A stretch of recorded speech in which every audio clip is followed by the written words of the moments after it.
Greetings, greetings, family. We are live. Sister Shanice in the house alongside Franklyn Jones. It's going to be another fantastic, bombastic show today, and absolutely looking forward to this really interesting conversation that we're going to be having with our brother Franklyn Jones. And we would like you to be interacting throughout the show with us as we have this really important conversation. I'm sure, it's a sort of discussion that many of us have, in the privacy of our own home. But, now we're going to be bringing it out and having the conversation with our live audience. Really important question. Does race matter in love? So that's what we're going to be discussing today, and we're going to be looking at it primarily, I think, from an emotional and a psychological perspective, also maybe from a social science perspective as well. So we're going to be trying to address some of the questions that many people ask. Does dating outside of your race matter? Why do people date outside their race anyway? What is the impact, if there is any, on a race if people date outside of their race? So let everybody know that we are now live. We welcome you as you come through the door. My brother Franklyn, how are you?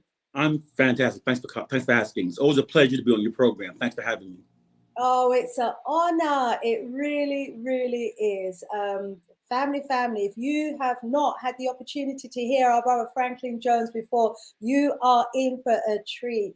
He is absolutely amazing, deeply insightful when it comes to understanding, overstanding, and then sharing with us the science behind the psychological warfare that is being waged on us as a people. And I suppose we will be hearing tonight whether or not there's any connection between the psychological warfare that's been waged on us and the decisions that some of us make. So hook us up, family. Let us know as you come through the door that you are in the house. Let us know where in the world you are watching us from. As you know, we do have a global audience. We value our global audience. We want to know where in the world you are. Brother Franklyn Jones, you are with us all the way from the United States of America. What going on there? What's happening in the USA, my brother? Still crazy and racist as ever. Same thing. No changes there then. I wanted to say something. I know every time this topic is brought up, there are always those blacks who are listening who are perhaps date whites.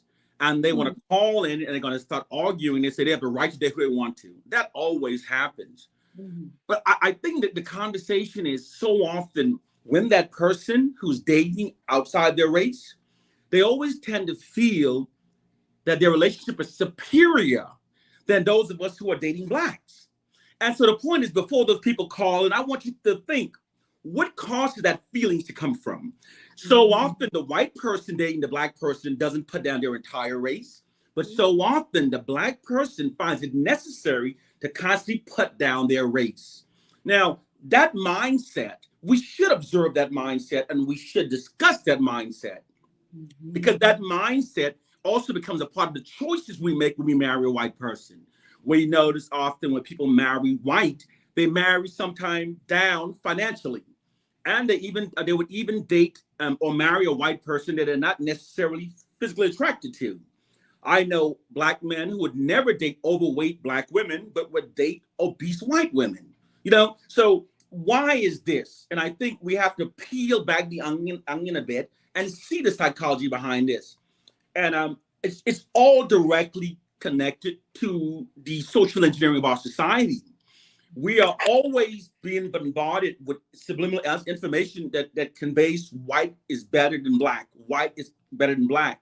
And that does affect our decision makings, how we perceive each other, how we date. And those who are dating a white person who gets angry, instead of becoming defensive, I feel you need to fight, listen, and let's have an open and candid conversation, not an argument. Let's discuss, because you who are dating a white person, you do know that it's not uncommon that blacks who dates white always put down blacks. Let's discuss that today. And they always have these negative generalizations about their race that are actually unfounded. And for us to emancipate ourselves, we must understand our mindset, how we've come to this state. And that's what I look forward to doing today. So by understanding it's an opinionated subject, everybody mad argument, but that's why I look forward to engaging in that conversation, because everything has a psychological impact when you start studying social science. What an awesome opening there already. So family, as you can hear, we are going to be going deep into this subject: psychological implications, social engineering. Well. So let me go over to YouTube. Let me just see how our family is doing coming through the door. Yes, I can see we have some brothers and sisters in the house. Tuka Pamoja, welcome. Glad to have you in the house. We've got Galax of Africa in the house. Osa, he's saying to you, my brother, teach, brother, teach. Sheriff S is in the house. Oh, great to have you all in the house. Brother Kimani. Oh, Brian in the house. Alfred Jamo in the house. Oh, wonderful. Black Beauty. What a wonderful name, in the house. And so, the family is coming through the door, my brother. And so, yes, let's begin our topic and our conversation. And family, if you want to drop some comments, you are welcome to do so. Drop those comments in the chat. We will be picking up on them. Are you able to see YouTube as well, my brother? Let me just check. My brother Franklin, yes. Are you able to see YouTube and the chats in YouTube? I'm not. I'm not able to see it right now. Okay, don't worry, no problems. What I'll do is I'll bring the questions and the comments and the points of views out in the conversation that we have. Yes, Sister Afrojamo says she's watching us all the way from Ghana. All right, my sister, all right, from Ghana. All right. Repping Ghana. We've got Brother Gebra in the house. Yeah, Heru is in the house. Welcome. More love, more strength, more power to all of you, each and every one of you. We certainly do love our wonderful family. Yes, so, it warms my heart when you're getting all these responses from around the world, including Africa, especially Africa. It warms my heart because I'm old enough to remember before we had the internet. And the only way the native Africans saw an image of we Africans in the Western Hemisphere, they saw depictions of us through a white media.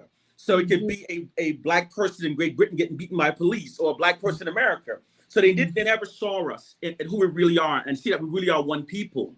I love the fact that now that we're able to communicate, we can speak our own narrative to each other. We can speak our own dialogue to each other, and we know we are one people. We are not the buffoonery that the white media shows us. And the depiction of Africa as crazy warlords is not the true depiction. So I love this. We are one people. We are still one people. I love that.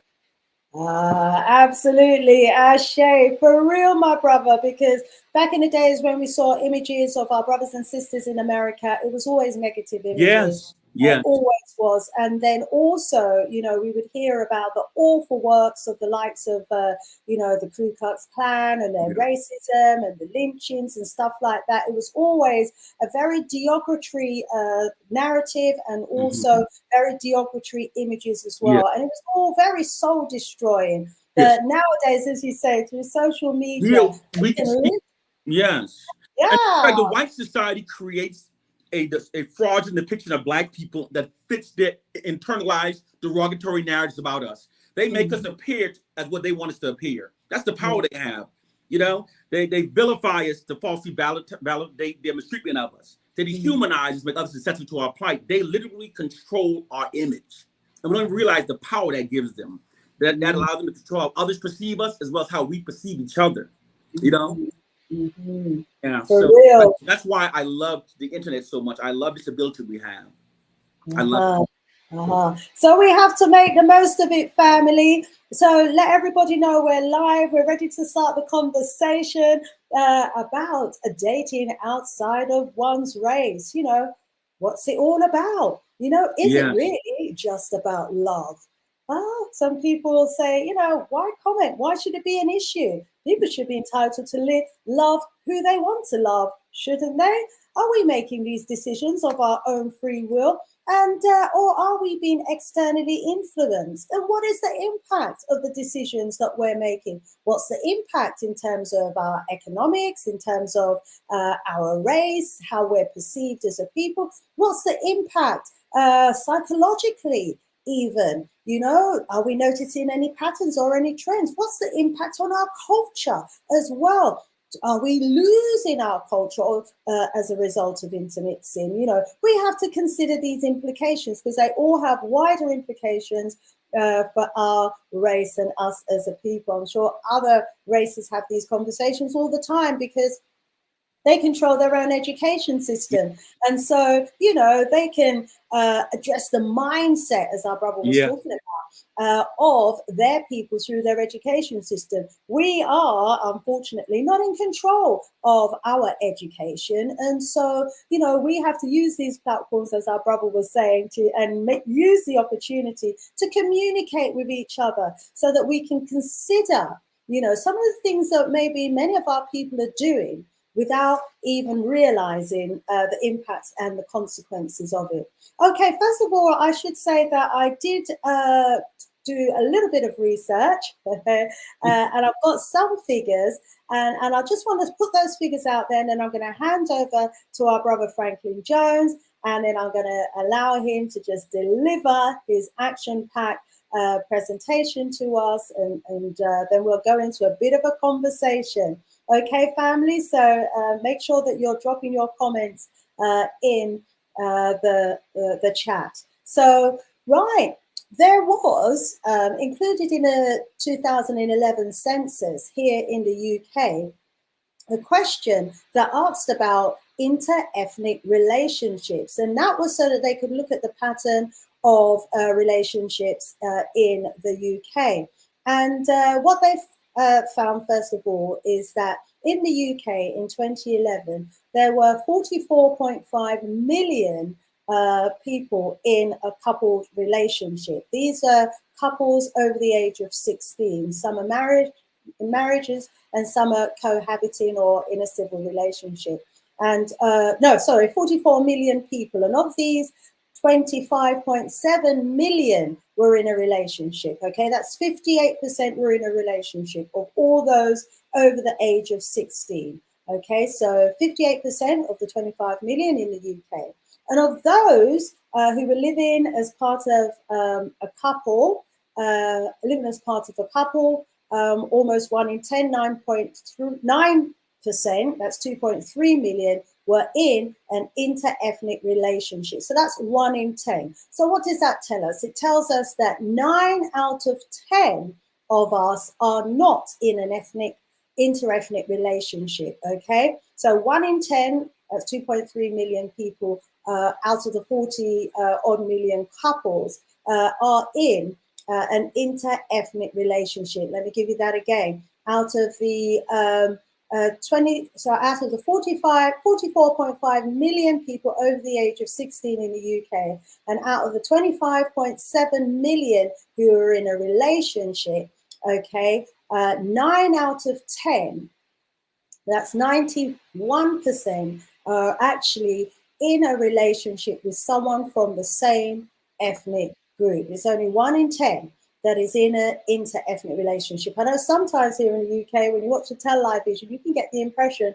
that all relationships are mixed relationships, that all the race relationships are interracial couples. And you get this image of what all our relationships should look like. So I just wanted to put those figures out there to show us the reality. But before we go into that in any more detail, because I'm sure our brother Franklyn Jones is going to be addressing the perception as well, let me hand over the stage to our beloved brother to open up the conversation on today's topic, which is, does race matter in love, my brother? To look at these patterns of those of us who prefer whites, to ignore the social engineering of society and to think it's not a part of it would be insane, because our social conditioning affects our decision.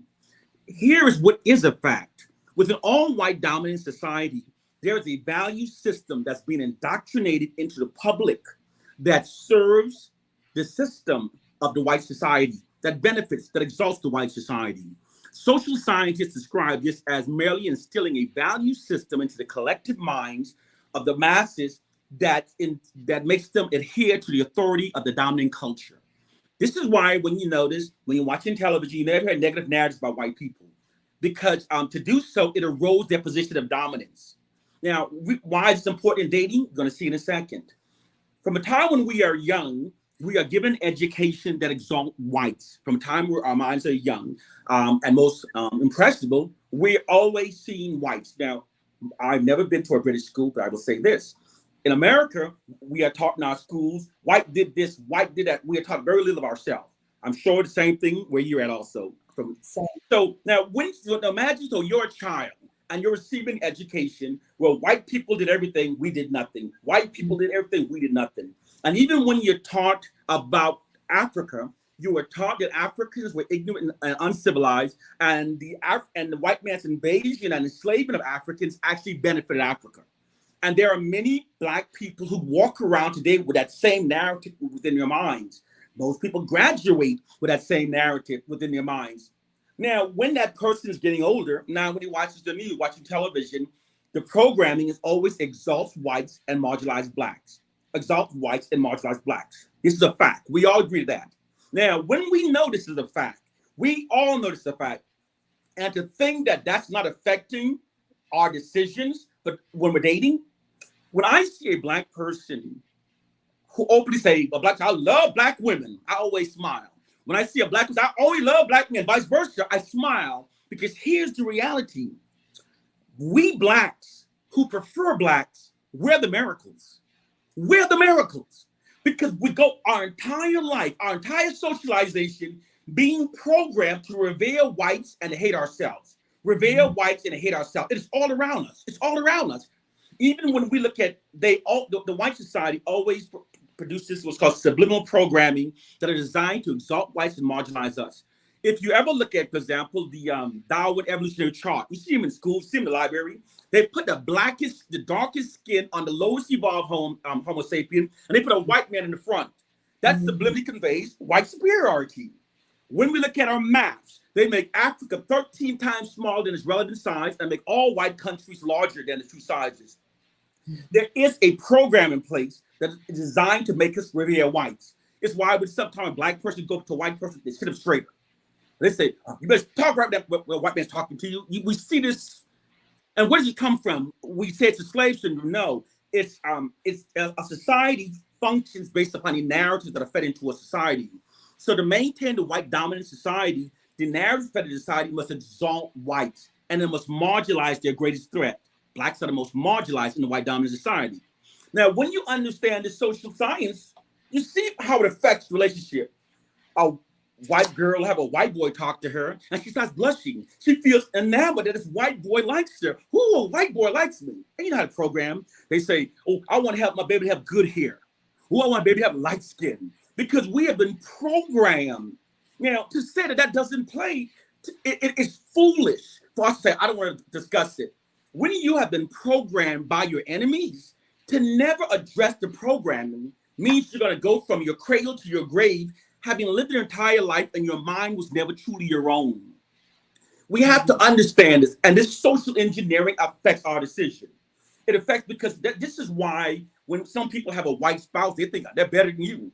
This guy can have a house where his wife is terrible, not treating him well, but because she's white, I'm better than you. I got a white woman. And you see it all the time. You see a Black woman, I got a white man. I ain't got time for you Black men.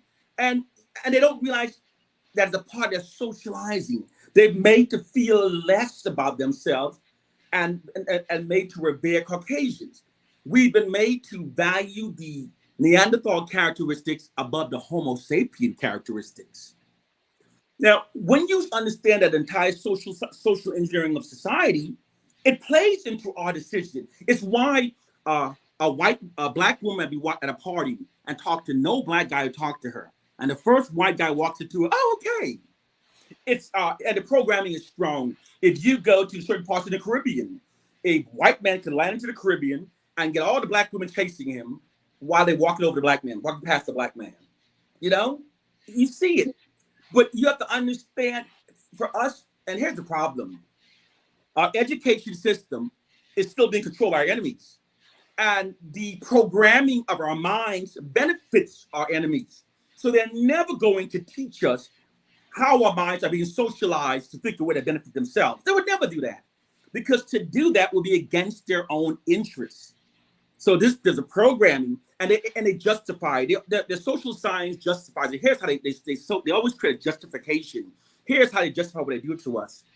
According to white social scientists, people are inherently tribal and do not necessarily accept the long-term dominance of other groups over their lives. So in order to oppress people for long term, you have to instill a value system into their minds that makes them more susceptible to a long-term dominance of another group. And the way you do it is you marginalize, vilify, and you marginalize that group. And when you keep marginalizing that group, it not only makes them more compliant with the oppressor's dominance over their life, in many cases, it makes them prefer it. Okay? We are being socialized to revere whites. And for us not to think or to not address how this socializing affects how we sometimes talk about each other, our preference, and why you would see a black person walking down the street with an unattractive white person and bragging about it. Bragging, I have a white woman. They have given themselves, and I describe an amazing, favorable makeover within the conscience of the African. So the African is not seeing the Europeans based according to our true history. We are seeing them in accordance with the makeover they've given themselves. And that affects our interaction with them. Wow, wow, wow. We are not seeing them in the context of our history. Of our history, no. Or our reality. No. Or our reality. No. Think about when you watch a movie, the white man's always saving the world, the superhero, the white man. So we're now, and here's what happens, how great the programming is. Whenever a black person who's conscious says that we're not seeing them accurately, you know what the average black person says? Why you don't like white people? That's the response. When you're seeing them accurately based upon history and facts, the black person is, you're a racist. The black people's minds have been turned to think against their own interests. And when you're accurately seeing them, black people will call you a racist. I went to this, my child, I had a daughter, she was very young, and I was buying her a doll. And I asked, I said, are there any black dolls in the store? And a white lady looked at me, she bought me a white doll. I said, oh, I'm sorry, I don't buy white dolls for my baby. I only buy black dolls for my baby. So this other black woman looked at me, how rude. And she runs after the white woman. I'm not like him. I'll buy the doll. I'll buy the doll. So she felt so upset, and I wasn't rude when I said to the woman, but the black woman ran behind her. Stone, I'll take the doll, just because she didn't like the fact that I refused the black doll, the white doll. You know, that mindset. You know, I've been at museums where the curator is giving a subject on slavery, and most of the audience are white. They start apologizing to the whites. Well, you're not the only one to have slaves. There were slaves in Africa. And I'm listening to the narrative where this black person feels the need to tap dance around slavery because they don't want to offend the white audience. We must understand this because this is a part of how we are socialized. Every decision we make, you know, it affects us, you know, but also, even though they show us the image that through the media, you may think that most blacks prefer to marry white. That's totally untrue. The majority of black people prefer black people, and I think that's beautiful. In fact, of how much they denigrate us, they put us down, how they negatively portray Africa. I love being African. Even when the white man would throw all these ugly images, I love being African. When I joined the army, they said, "You from the Caribbean? You want to put West Indian? You don't want to play African. You play American." I said, "Put African. Put African. I don't run for my blackness, you know." But you have to have it's called a stronger mental fortitude. A stronger mental fortitude allows you to go against the programming. those Black people we see who run to whites and prefer whites and think the whites are inherently better, their minds have been socialized. Let's get some comments from our audience, can we? I mean, you're making some formidable points here, and I just want to get a kind of feel from the audience, if that's okay with you. Are they feeling what you're saying? Are they? So Osar is saying we are the miracle teaching. Sister Afrijamo is giving lots of fire, and she says, we are so awesome. Don't you know this? Melanin is so precious, so good looking, so amazing, and all the other superlatives. I'll say that word. Look in the mirror and think, wow, my skin is my race. Oh, wow, that is beautiful, Afrijamo. And Osara is saying, Black love is a revolutionary act. It sure is. It sure is. Tuta Pamoja is saying, Afrijamo, if you type in the following, US Rep calls Roe ruling victory for white life. Sorry, that I can't provide a direct link. Okay, not sure what that is. I think there must be a separate conversation going on there. And Osara is saying truth must be told. And our brother is telling the truth. You know, rise up, happy companion in the house. Been a while. Good to see you. Rise up, rise up. And yes, we have some statistical data for those of you who've joined us late, just to let you know that the focus for today's conversation is, does race matter in love? We're already well into the conversation, and just to remind you that the UK statistics and census data actually said that 9 out of 10 of us are actually in the same race relationship. It's 1 out of 10 that is not at the moment. And so let me, if it's okay with you, Brother Franklyn Jones, just quickly go back to those statistics, because what it also showed us is that the majority of our people, where is it?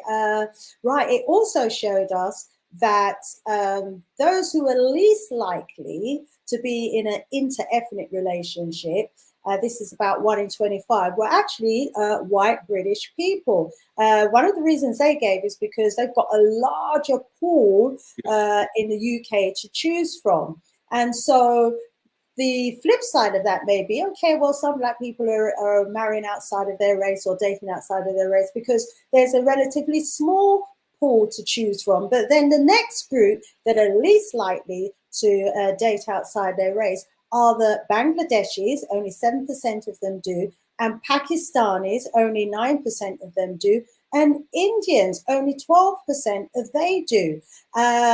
What are the reasons for that then? They are a relatively small minority group, but they manage to find partners who look like them. Is it because they've got a stronger cultural and racial identity than we have? Let's go over to our brother Franklyn Jones and get some of your thoughts and opinions on that, please, my brother.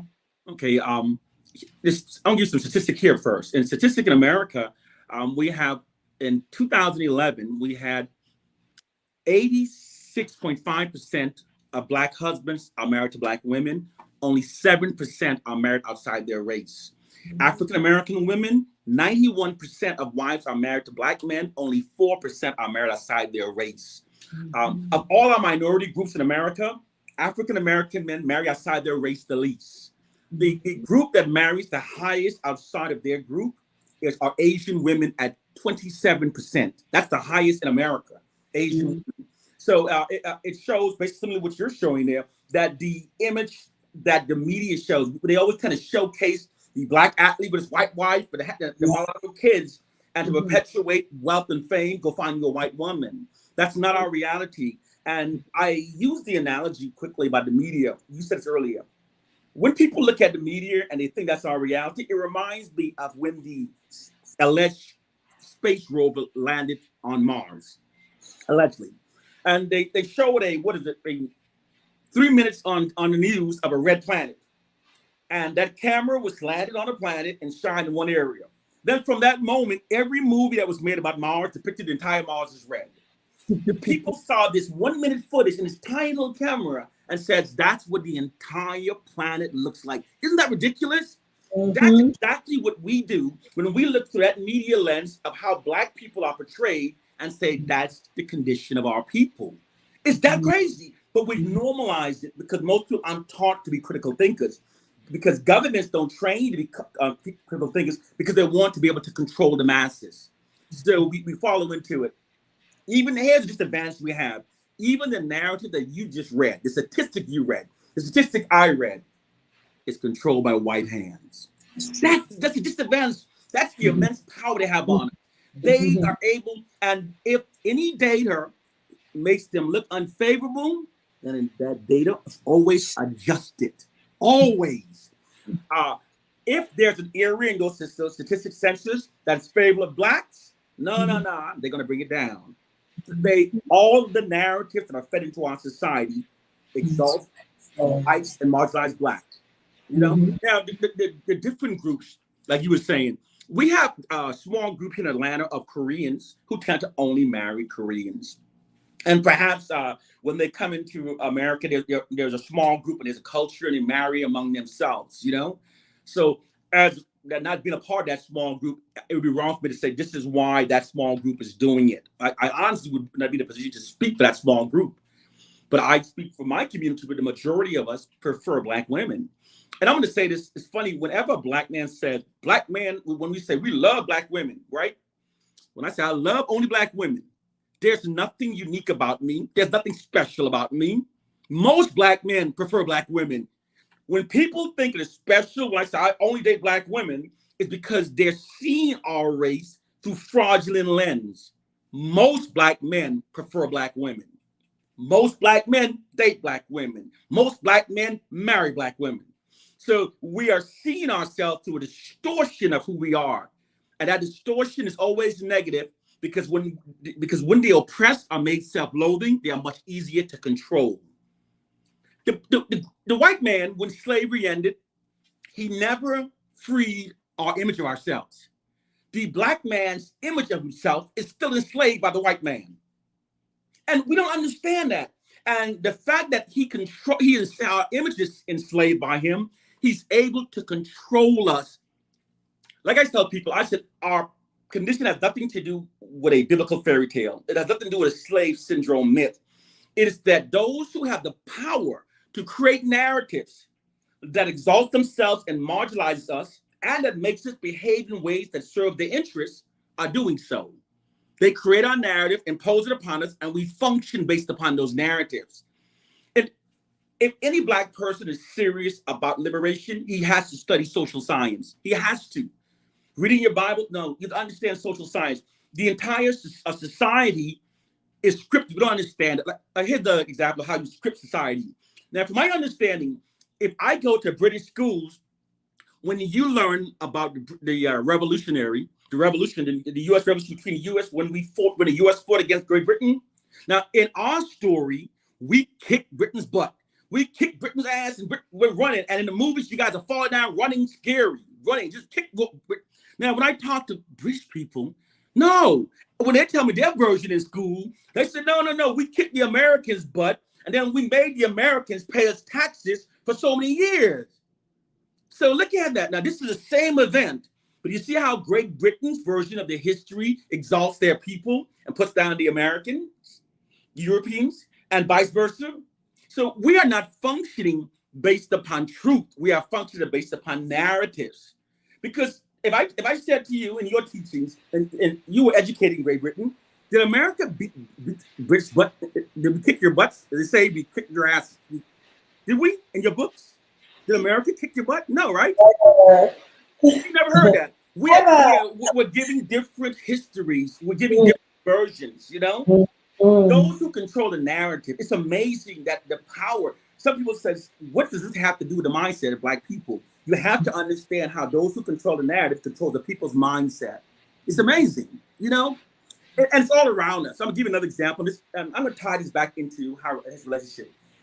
Because I find this as a fascinating subject when you understand this, how your mind's being taken. Remember back in the 1970s when all these movies from Japan about Godzilla would come out?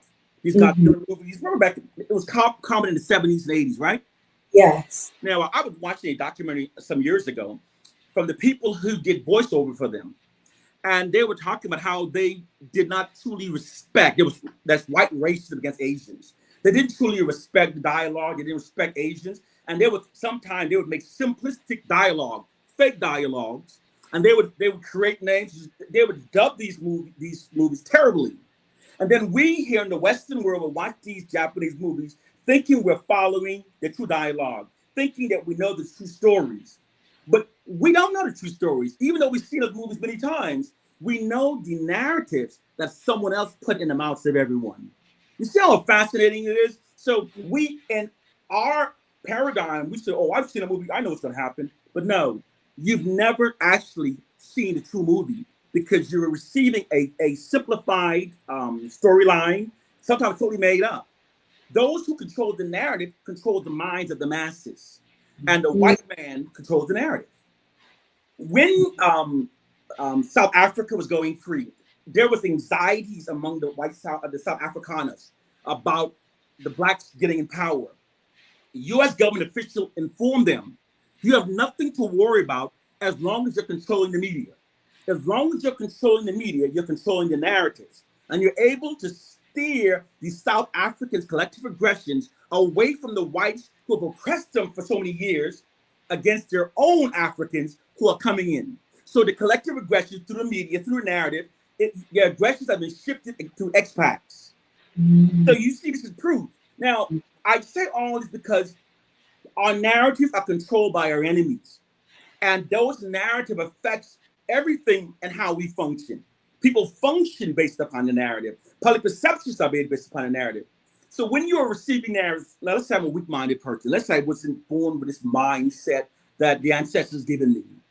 That means every time I watch TV, I'm seeing crazy black women and nice, supportive white women. Why do you get me a white woman? White people treat you better. White women are nicer. Black women are too abrasive. And you start buying into the narrative, and you don't realize the black women in your life who are not like that stereotype.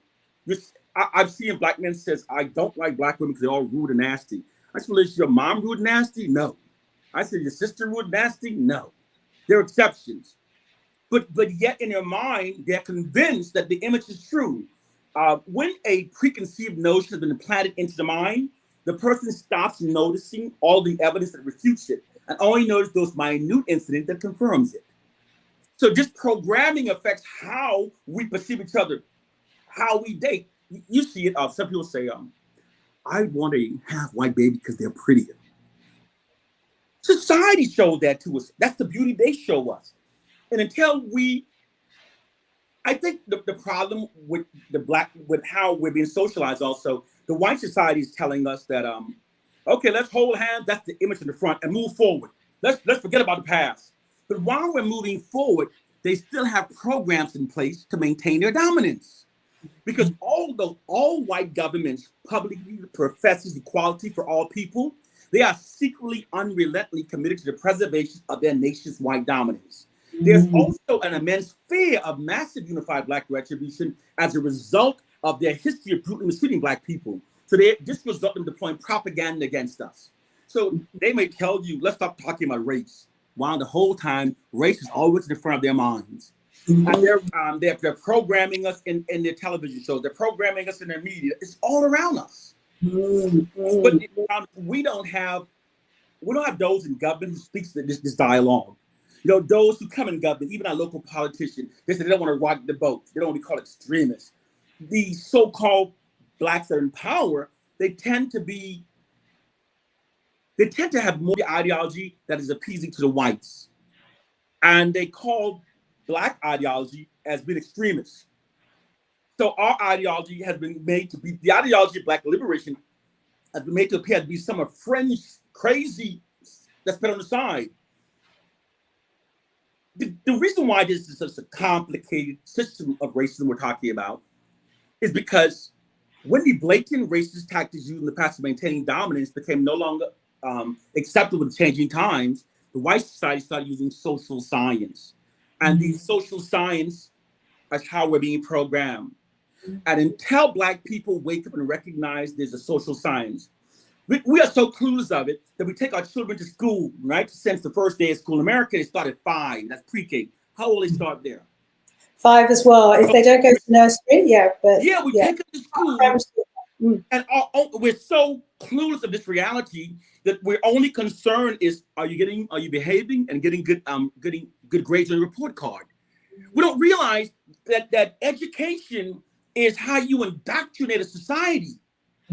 Like in America, for example, in America, when we're little in school, we're in first grade, we're taught rhymes. We're taught the story of George Washington cannot tell a lie because he cut down the cherry tree, but he had to tell the truth. Heard the story. It's a story we all learn as kids. The story is totally fiction. It never happened, but it's a story where we're being programmed to develop patriotism and adorance toward the so-called founding fathers. What people don't understand is when a curriculum is being made, there are social scientists who sit at their table. Until we understand that there are social scientists and there are propaganda designers, because society is being steered. If you think that the white man is just letting you regular education, you're sitting back and he's not monopolizing, exploiting his monopoly over information to make the masses think in what it serves him, you're crazy. According to propagandists, have you ever heard the saying, perception is more important than reality? Have you heard of saying? The reason why the perception is more important than reality is because people function based upon their perceptions rather than reality. So the white society feeds lots of false narratives into our society that perpetuates the myth of their superiority. This creates false assumptions within the society by which we function that aids in maintaining their white dominance. It's a social science. And this social science, I don't know if we're talking about dating. Why is she talking about this social science? This social science is fed into our mind from the time we're 5 years old. From the time from 5-year-old till the time we get married. So when you look at it, when you understand the war against our minds, you can honestly say those of us who prefer Black, we are the miracles. We are against the Blacks who are running from their race. They are against us. But they're not my enemies. Here's how I see them. And I've learned, I don't take the ideology where it's us against them by people. I love all my people. And I use knowledge to elevate my mind to love my people more, even when we're on different sides of a fence. And the reason why you have those Black people who sit there just loving white people, it's like this. You heard this analogy before, but others probably haven't.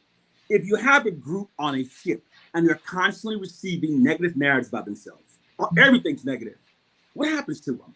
They start distrusting each other. They start becoming besieged by a negative narrative.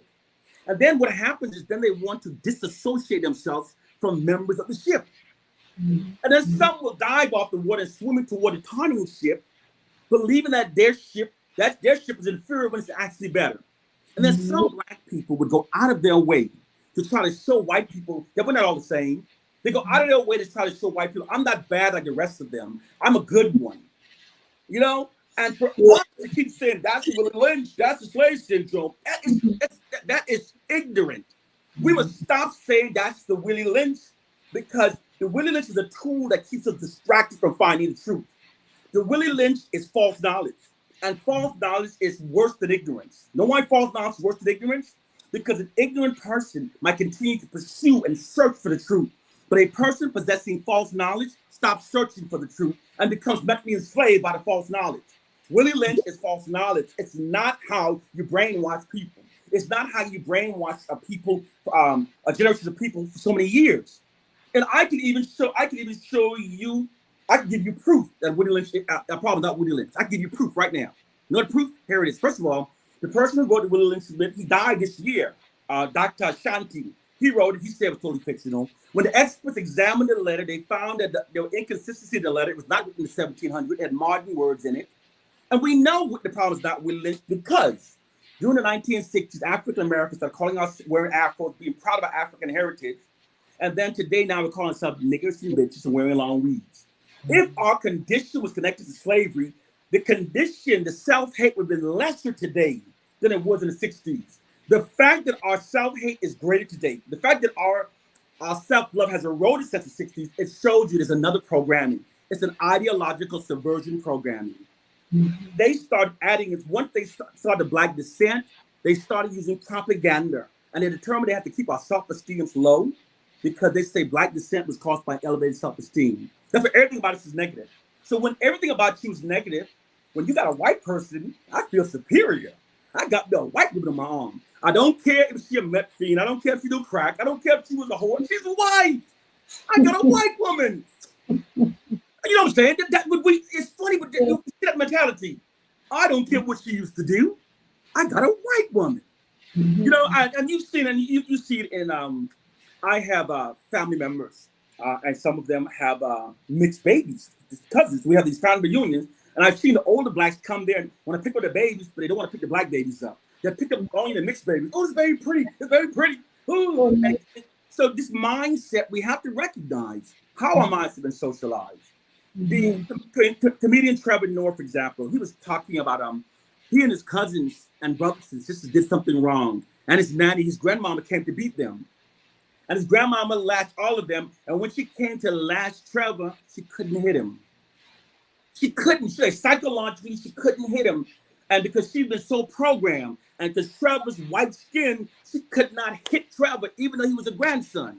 And Trevor Noah says he recognized about how strong that programming is. And here's the deal with this programming that's been done to we Africans. There's no major program to correct it. There's no major program to correct it. And how is that the case?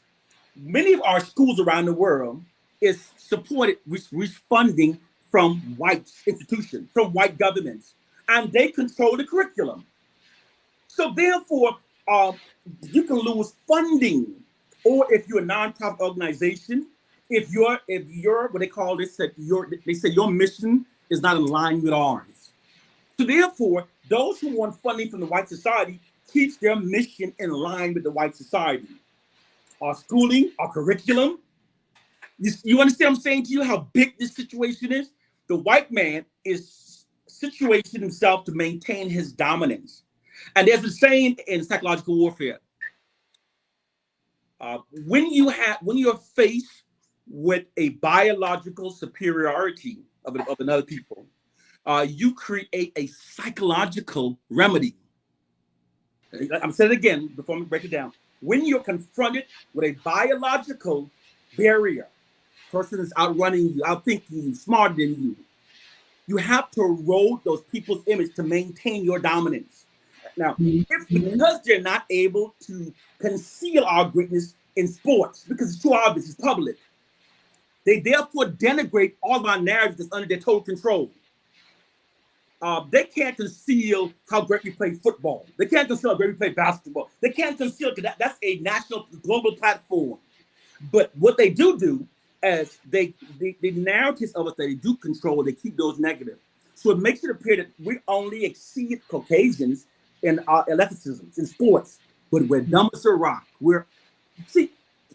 Creating the perception of black inferiority and white superiority is a social science that creates assumptions within our society that aids in maintaining their dominance. It affects hiring and firing. It affects hiring your models. It affects hiring spokespeople. It affects, until black people elevate our minds to understand social science, the white man's been running laps around us while we're still crawling in baby steps. We have to understand there's a social science in place that's designed for maintaining white dominance. And the white society, from their perspective, if they did not deploy this social science, it would be against their own interests. It would be, and here's what they say. They say it's the government's duty to protect the status quo from rebellion that may rise among the subordinate population. You hear me? All governments do this. Great Britain does the same thing also. Now, under this mission of protecting the status quo from rebellion that may rise among the oppressed, there are lots of propaganda coming towards you. And the propaganda is designed to keep our collective aggression to turn against ourselves.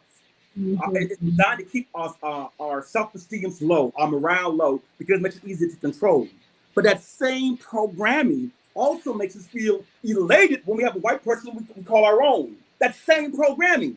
That's why I say we can't understand this mindset if we don't understand the programming. Because the black person who's sitting with a white person in their arms saying, the hell with this black guy. I love the white. I mean, come on. This person doesn't even know how their mind got this way. But so this person often gets on the calls on these shows and they're attacking me. They're mad. I can marry who I want to marry and not realizing I'm not attacking them. I'm referring to there's in fact a system in place that is socializing their mind.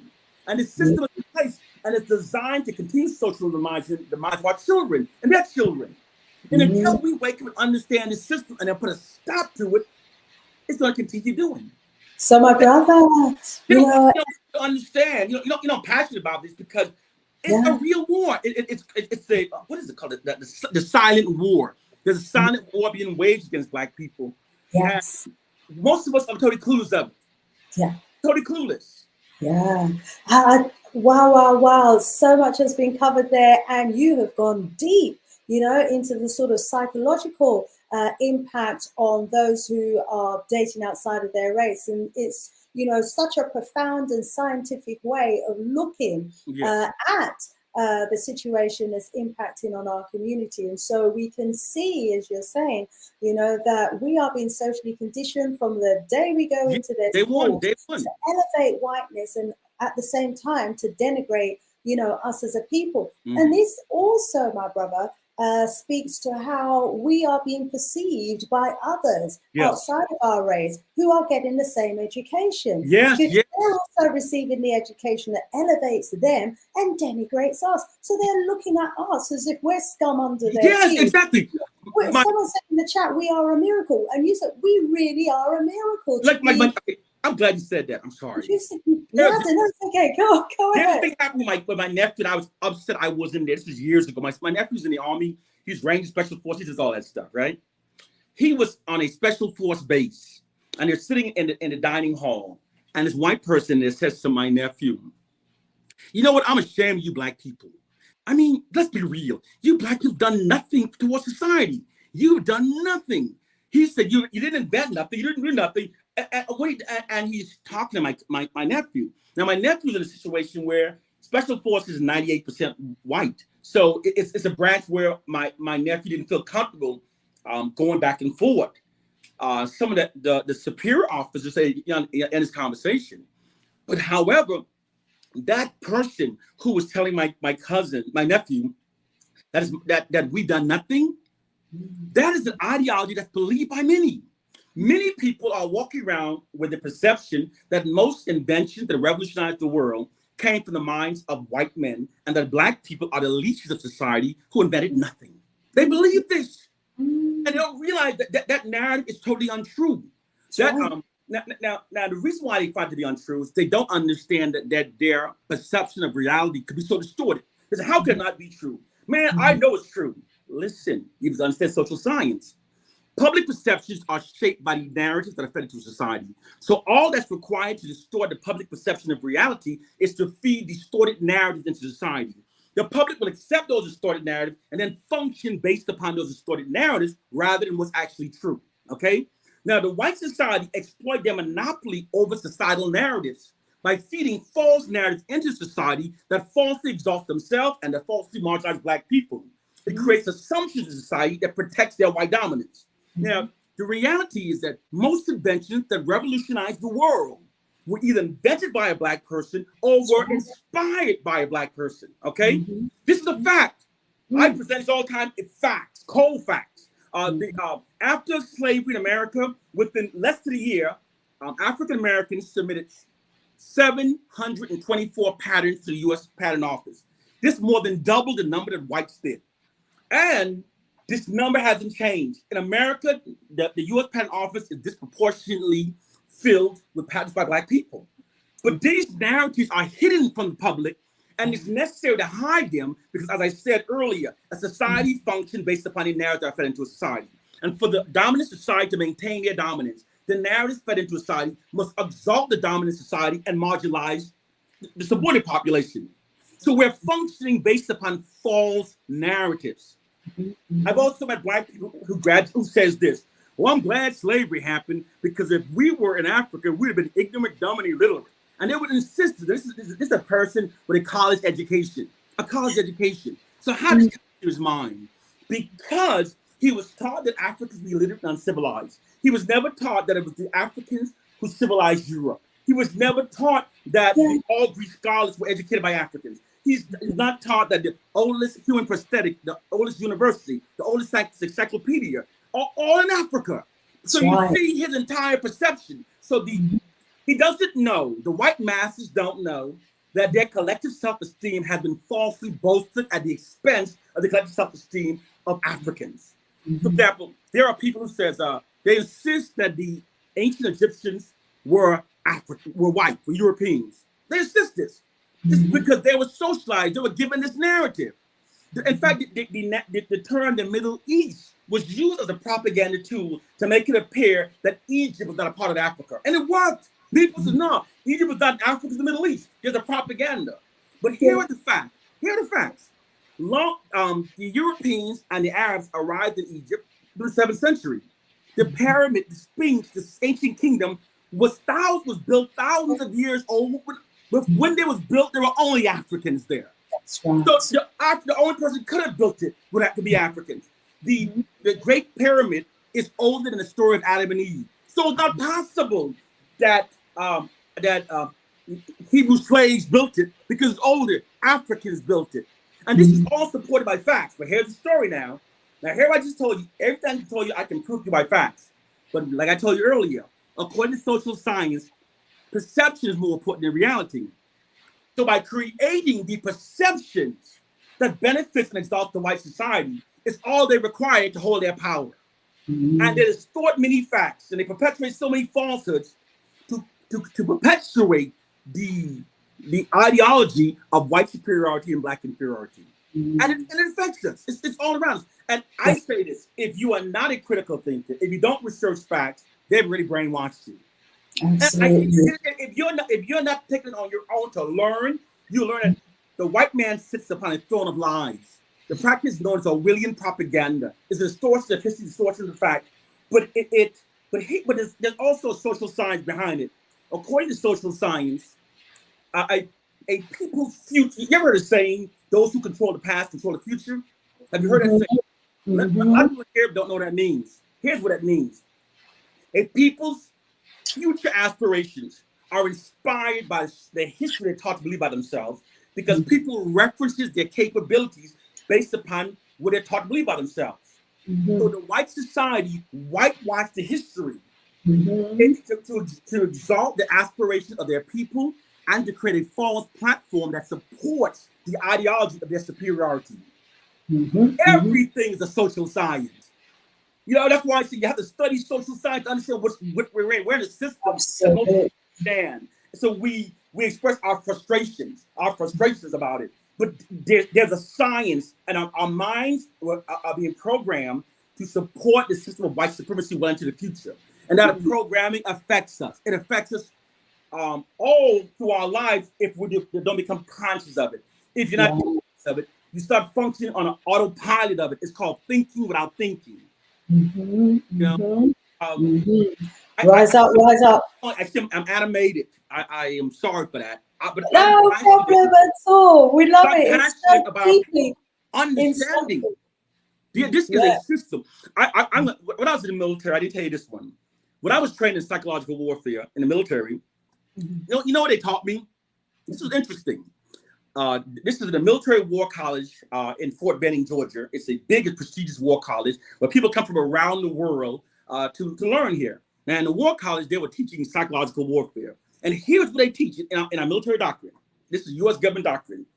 It said the most effective way to fight and subdue a targeted population without physically fighting them is to take control of all of their narratives, negatively distort them, and then keep bombarding them with negative narratives about themselves.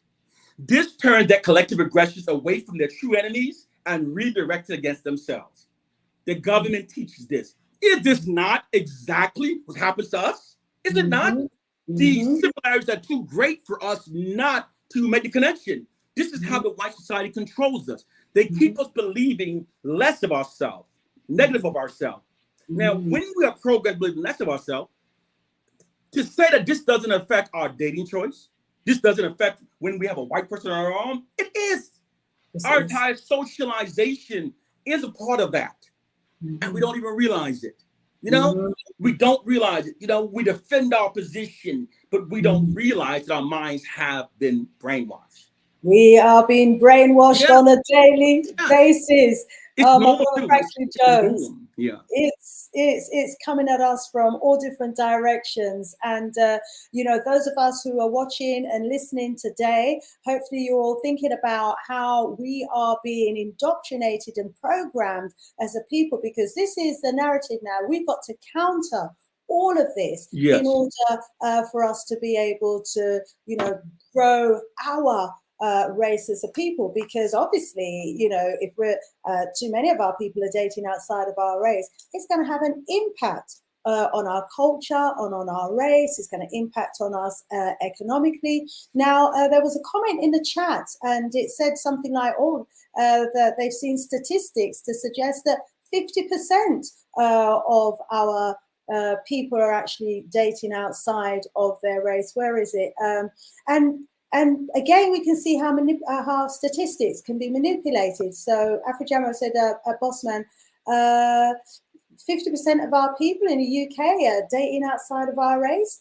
Well, I've got statistics here, and it's the 2011 statistics that says that only 1 in 10 are dating outside of their race. That's a big disparity. That's a great disparity between what you have what that person is saying. Great disparity. Right. Yeah, and 9 in 10 actually have relationships with someone of their same ethnic group, and they've got the breakdown of all the different ethnicities as well, and the percentages that are dating outside of their race, and the statistics are there for you to take a look at. But then when I actually looked up, for example, Black footballers who are dating outside of their race. Now, you know, you would think that 100% of them are dating outside of their race. And I did expect the figures to be really high. What was it? I'm curious. Well, the figures that I've got here, it suggests that,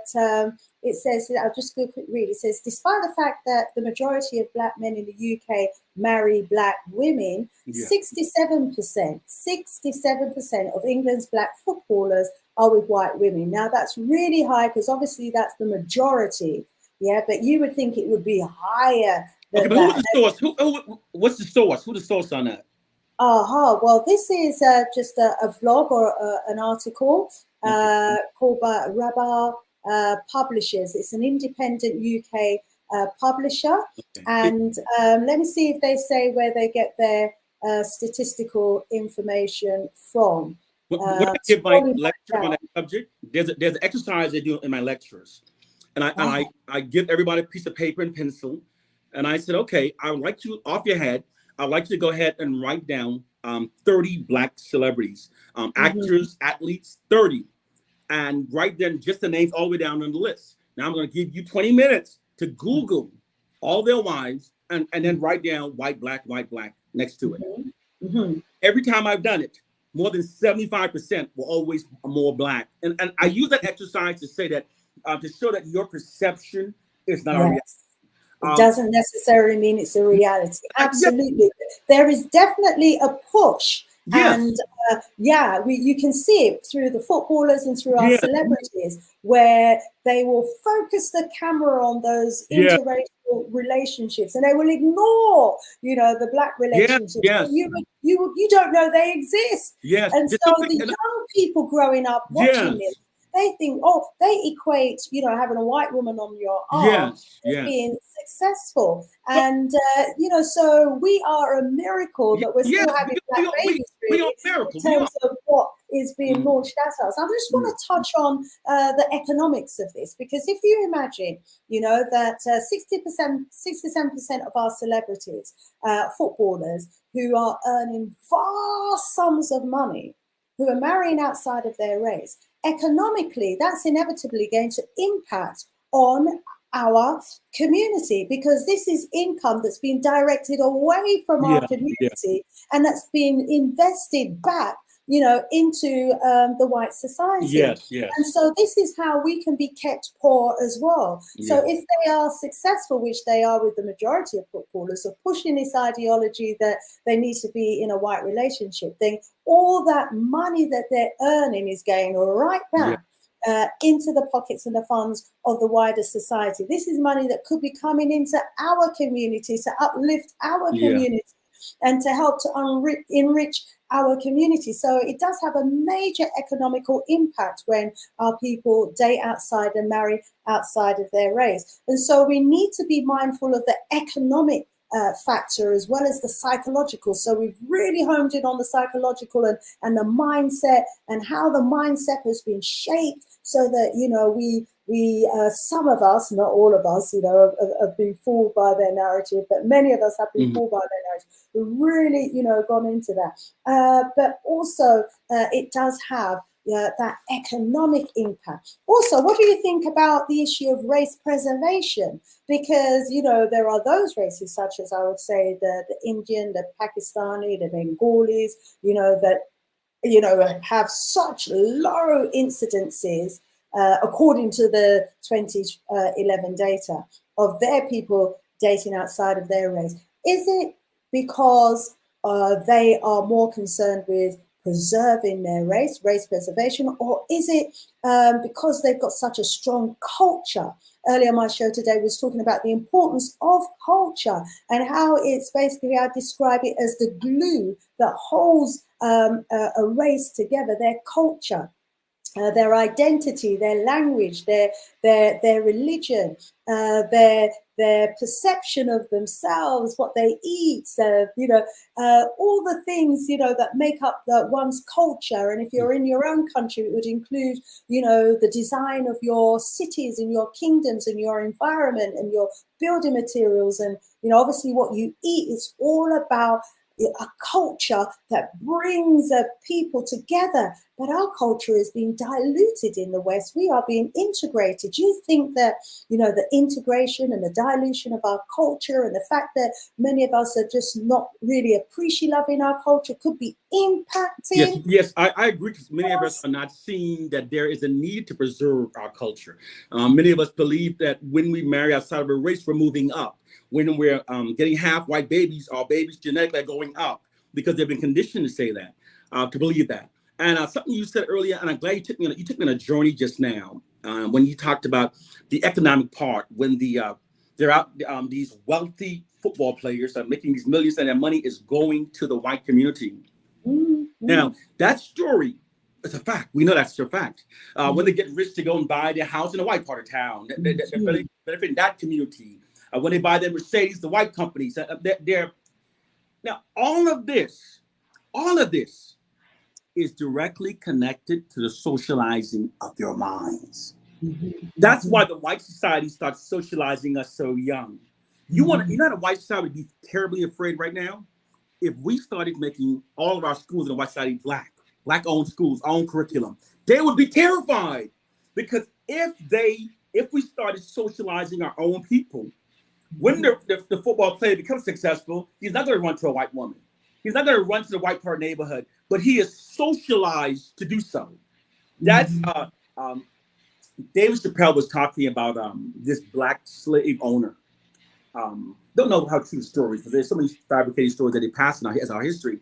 But the point he was making in this story was this black slave owner, bought slaves and started whipping the slaves, and he started imitating the path to being a successful enslaver as what he was taught. And even treat his own people. So in a sense, our people are conditioned, and they see the path to success is to move into the white neighborhood, get a mansion in the white neighborhood, to go support the white companies, because they feel like they're no longer association by this anymore. They're association by the finances. So they have more in common with this white millionaire next door than I have with the black locals. And he justifies himself of being next to the white millionaire, Brother Franklin, if I can just quickly jump in on something you said just a short while ago about, if we were to start having our independent schools and socializing the minds of our children ourselves, we've got, a wonderful artist here by the name of Stormzy, and there's a lot of, I've received messages from multiple people about our brother Stormzy, who's a very successful rap artist here in the UK, providing scholarships for Black people to go to Cambridge University, I think it is, which sounds wonderful because I've, received it so many times. So it's like, oh, look at Stormzy, brilliant. He's, contributing towards the education of, Black young people. He's financing them so that they can go to one of their universities to be socialized. We should, if we had the right mindset, be financing our own independent Black schools. That's what I would celebrate. But you see how he's socialized. He's been socialized into that's the way to do it. To give Yeah, and then all the people I'm getting the messages from are thinking, this is great, not realizing that we're sending them into these, buildings to be programmed to hate themselves, to hate their people, to want to marry outside of their race, invest their money outside of our communities, and they're going to come out hating their own people. Yes. Wow. Yes. We are, as Dr. Abu would say, building our own galleys, We're buying the rope to hang ourselves with. Yes. Don't realize. I like the analogy, buying the rope to hang ourselves, because our minds are so disconnected. It's called where people have been conditioned to think against their own self-interest. They don't even realize it. We have been socialized to think in the interest of the white society rather than our own self-interest. Yes. And we just don't understand. When you gave the analogy about clapping, that this guy's giving his money, it reminded me when I was at the movies many years ago when the Black Panther came out. Black Panther, the movie. And there was a scene where the African-American Killmonger was sending these ships out to take weapons to Black people around the world. You remember that scene? Where a white CIA agent gets his gun and he shoots down the ship, right? He shoots down the ship, sending weapons to Africans around the world. And when the ship fell, all the Black audience started clapping. I said, oh my God. All the Black audience started cheering. Yes, he destroyed them. He destroyed the weapons that was going to save Black people. And you say, oh my God, don't realize how their minds been socialized, And when people mind socialized, the Cowboys and Indians, isn't it? And everybody's on the side of the Cowboys, not realizing that the Indians are us. They're representing us. They're slaughtering and scalping us. Yeah, there we are. There for the Indians. I remember when I was 7 and I was 7 and my brother was 5 and a half. And when we would play Tarzan, we would argue, I'm not going to be African because I want to be Tarzan.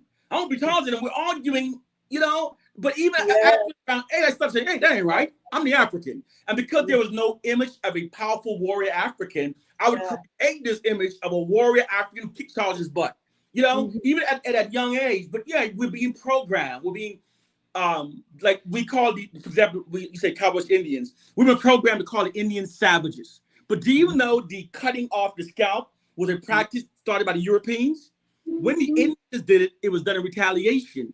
The Europeans would cut off the Indian's scalp and keep saving with a ponytail, and they would collect them. And those were trophies to show how much they killed, how many different Indians. They would collect those. Then they would sell them too. And there would be a pocket of skin on the end from the scalp to keep the hair in place. But when you watch the movies, you keep hearing that the Indians are savages. The Indians were scalping the white man. That whole thing's a lie. Also, do you know why they use Africans to be as slaves rather than the Indians who were already there? That's been hidden too. In America, they tell you to lie because of part of our socializing. Remember, back to socializing, you never teach things that undermines the authority of the dominant groups. So everything by the dominant group must be positive. Here, what we're taught in schools here. The reason why Indians weren't enslaved, because the Indians refused to work. Now, we know that's straight BS, because anybody can be made to work if you're threatening to kill their loved ones. That's how most slaves are made to work, okay? Also, they said that the Indians knew the land too well so they could escape being enslaved. They didn't know the land well enough to avoid having the land stolen from them. So that's untrue. Here's the true narrative. The reason why they went to Africa was because the slaves they needed to have a strong immune system, because the Europeans brought so much diseases to Europe, to America, that it was killing the Indians. Millions of Indians died. In the movies, you think that the warriors, they outfight the Indians, but most of the Indians died by the diseases. We know the story of the small plug blanket. That's only one story. The Americans used that war for biological warfare against Indians, just by making contact with them. But they discovered that the Africans had a strong immune system, so you could enslave Africans, have Africans around you, and the African was able to sustain it. But see, that's not a story we're told. Every story we're told exalts them because it's a part of socializing our minds. And that socializing, you said it, that socializing affects us financially, it affects our business decisions, it affects every aspect of our life by socializing our minds. That's why if we tried to open an all-black school, they would shut it down. First, they would stop funding it because the white man wants to be in control of the minds of black people. If you can control the minds, you don't have to worry about the actions. That's what's happening for our people. We don't realize it. In fact, Brother Franklin, there's an act going through Parliament right now. Well, it's going through the House of Lords, a schools bill that is going to prevent our people from even homeschooling their children. If you've got more than 5 children that you're homeschooling, it's going to be classified as a school. You're going to have to be open for inspection. If they don't like the books and the materials that you're using, they're going to be able to confiscate it and take it. And if you object, they'll make it a criminal offense. That's happening right now. That's happening right now. This is in the bill. All schools, that is exactly what people don't understand what that is. That's socializing. Control, They want to control. The fact that people are trying to homeschool their children, you're trying to give your children their own minds. And the government can't have that. The government can't have that. So the government want to rally them in and control them. Yeah, and it's also an attack on Muslim schools, Jewish schools, because Muslim schools here were really protesting against the LGBT XYZ agenda and wanting to teach their own children, you know, man, woman, for example. Of course, society right now doesn't want to have that either. And so this is where it leads me into the part where we talk about culture. And obviously in a mixed relationship, you've got if it's a black-white relationship, which is mainly what we're talking about here, you've got the black culture and you've got the white culture. Now, I was having a conversation with a friend yesterday, and they were saying that quite often what happens is when there's a breakdown in these black-white relationships, the white mother, that is usually the white mother, ends up bringing up the black child. Yes.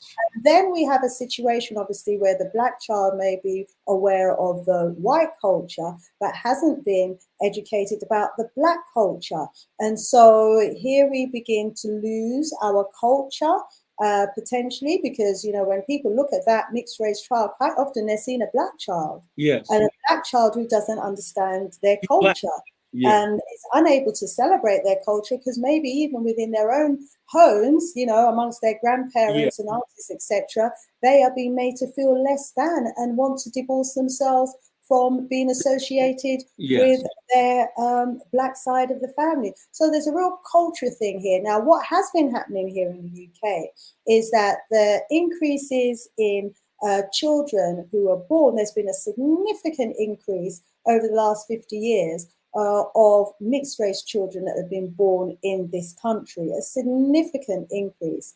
And so there are, you know, a lot of relationships that are producing children of mixed heritage. Now, obviously, what that is going to have an impact on is the African culture.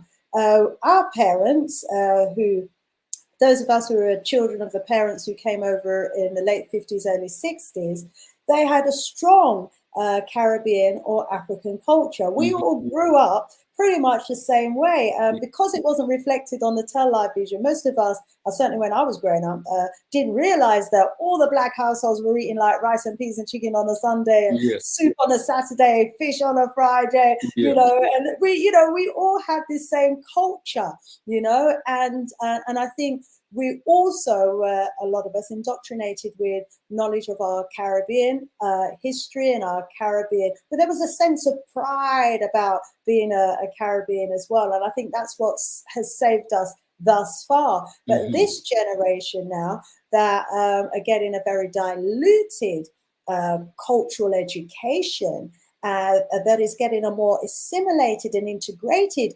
education and are losing their African culture, I think are also losing a sense of identity. Hence why we've got this boom as well of interracial mixed children, according to the statistics in the UK. Do you have any thoughts about the cultural impact? And then after you answer, I'll go to the chat and I'll bring in some of the comments from our viewers. I agree that there is definitely is an impact on the culture, and there's something when you start telling that story about the mix. That's why I find it. There is a brother. I'm sorry, I can't remember his name in Great Britain. Who's very remarkable. He's mixed. He has dreadlocks, but he's very knowledgeable on African history. Oh, you must be talking to Carla. Yeah, he's very knowledgeable about. Yes. He's a brother who has a white mother and an African father, but he's very. I'm always very proud when I see him because even though he grew up in a house with a white mother. He's very African, and he knows that. I think in his case, his father had very much. I think his father was a Rasta and was very influential in his life as well. So and he's more the exception, I think. But yes, he definitely is someone who's gone out of his way to research his African roots. Now, I love it. When you said culture, how it affected our cultures, it reminded me of something else when you said it. We know this from the beginning of colonization. I'm going to show you that the ingredient is still the same. When they colonized Africa, they did so by marginalizing the African culture. They're saying one culture is beneath the other. And then because you keep telling them this culture is beneath the other, people gravitate, they want to go and be a part of the greater culture. Okay? So we're still being socialized to believe that the white culture is greater. Now, when you said that when you all came from the Caribbean, yes, you had more of a connection to that culture. But you said that the children who are born now, yes, the children who are not as connected to that Caribbean culture, it's easier to marginalize that culture to them. And therefore, because it's easier to marginalize it, it's easier to indoctrinate them to the white culture. You are right. It's right. And this is not what we're talking now. This is not some gossip. This is science. This is a science that governments do. I don't know if you're familiar with Canada 2 years ago where they found a school with 200 Native American children. Okay, some of these children are in their 80s, some who survived in the 80s. And they was talking about, they created a law to force them to go to school. And if they didn't go to the school that was away, one of their parents would go to jail. So their parents had to force to let the children go, and they broke and crying. When the children got to the school, they would say they were punished, and they were told, your Native American heritage is nothing. Christianity is everything. And they would denigrate their image, this was how they were socializing them away from their true culture. Yes. And this tactic is an old tactic. It's the same tactic used in Africa when they colonized. Yeah, but the missionaries came. Yes. So right now, our culture is being marginalized, constantly marginalized, while the white society is being exalted. So when you do that to a person's psyche, they want to be a part of what they call the greater culture. Yes. Okay, hopefully everyone's family is getting this. But the problem is, they developed a sophisticated system of racism that the masses don't understand. They developed a sophisticated racism because they created a racism that most of us don't understand, because most of us have never heard the term socializing. Most of us think schools are only for learning maths and science. No, school is designed to instill a value system in a society. It is that serves the government's agenda. It is designed to shape the student's character accordingly to the government's agenda. And most of us don't understand that. Like, for example, I noticed, I'm not even there in your country, I know this. In your schools, Black students are denied a racially affirming curriculum. They are. For most Black students, the school is the first place they begin to feel less about being Black, because they're taught nothing about themselves. But most people understand this is a social science. And here's because in order for a dominant group to maintain their position of dominance, The education given to the subordinate population must deny them of a racially affirming curriculum. When the subordinate group is denied a racially affirming curriculum, this psychologically conditions them to accept their subordinate status within a society. Carter G. Woodson said this in the Misunderstanding of a Negro over 100 years ago. But our problem is the white man controls the narrative. We control to be what's important. And the way they're socializing us, most of us are totally clueless of it. It's like we're like going through machines and we don't realize what's being done to your mind. We're seeing the symptoms. We're seeing these people who marry outside of race and feeling proud. But the address of the socializing of our minds must be addressed in order to liberate ourselves. Must. Absolutely. Also, my brother, if I can just add one more. I was having a conversation with someone yesterday evening about this, a dear brother, and he was saying also one of the reasons why Africans are more likely to date outside of their race in Europe is for political reasons, for immigration reasons, and they have all these reasons why they do it. And I was like, well, we have, for example, a lot of Chinese, a lot of Indians that come to the UK for an education, but then they take that education back home. They don't want to stay and get married to stay in the UK. They want to, because they've got that sense, I think, of pride and confidence in who they are. They're socializing. Maybe they've been socialized in their own country before they come here. They want to take their education back to their country, back to their little village, back to their little town, and they then want to be the ones who teach the people in their village and in their town and share with them the knowledge and the education and the experience that they've acquired, so that together they can build that town, build that village, and build that community. But because, as you were saying, we have been socialized, the vast majority of us, even on the continent, to hate ourselves, to denigrate, everything African, everything Black, to see nothing of value in our culture, in our environment, etc., etc. Our people want to leave. The richest piece of real estate in the world, to come to the land of tin, and nothing and emptiness that they've been socialized into believing that where everything is, and want to then marry someone who is less than them, outside of their race. And I mean, and you they will pick up anything. Some of them, and you're like, oh my gosh, but they'll pick up anything and not realize that they are just an embarrassment to the race. But in their mind, like you said, they are advanced, they're progressing, they're making it, and they're not even thinking about really what they ought to be thinking if they were in their right mind, about bringing their education and their knowledge back to the continent to contribute towards its development. Brother Franklin, I know I've spoken a lot, and I've not really integrated I love when you speak because you stimulate my mind. When you see me making expressions, I'm trying to memorize these things I want to say, because you say, when you speak of so much wonderful topics, and you get me stimulated. I'm trying to remember. Great. Well, let me get the audience in. My apologies to the audience, because I've been so engrossed. I haven't really brought them in as much as I ought to. So just going to go over. We're going to go over to them now. Just going to pull some comments out, and then I'll go back to you for you to respond to some of them. Thank you so much. So Mundele says, thank you very much, Sister Shanice, for such a deep program. Peace, love, and respect. Peace, love, and respect. Black at you. Asura, we need our own education system, absolutely, but they're coming at us, up against us for that. Tuka Kamoja is saying, Dr. Francis Cress Welsing was saying the same thing about imagery and self-respect. Great minds think alike. Rena, rise up. Rena, lice and love, rise up. Good to have you in the house. Sorry, I've just lost your comment there. Let's go.